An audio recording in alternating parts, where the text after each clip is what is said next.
Have you ever felt that prickle on the back of your neck? That feeling that you're being watched? For Queen Cinderella, that feeling was now a constant companion. Danger wasn't just a rumor whispered in the corridors anymore. It had a presence, a weight. As she walked through the grand halls of the palace, her steps were measured, her expression a mask of calm. But she felt eyes on her, following her, counting her breaths, weighing her every silence. A queen does not show fear, even when it walks right beside her. She paused at the empty throne, her hand resting on its arm, drawing strength from the cold, hard wood. Elsewhere in the palace, the slave boy Iran knew he had made a mistake. One wrong turn, one glance held a moment too long.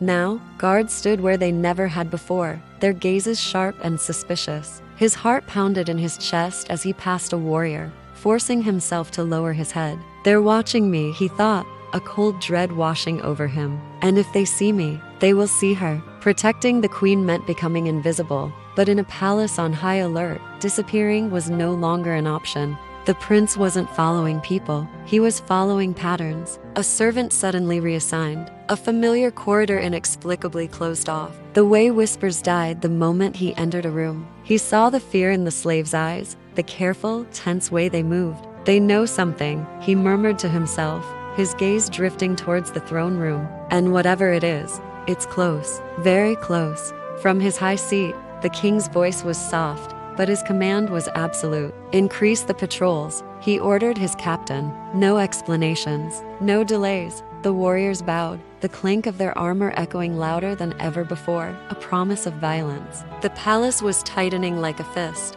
Among the staff, the air grew thick with unspoken terror. Slave girls exchanged fleeting, worried glances. The boys kept their eyes glued to the floor. Footsteps now meant silence, and silence meant survival. Trust had evaporated without a sound. The moment of truth arrived without warning. Iran was moving towards a servant's passage, a route to temporary safety, when a sharp voice cut through the hall. Stop.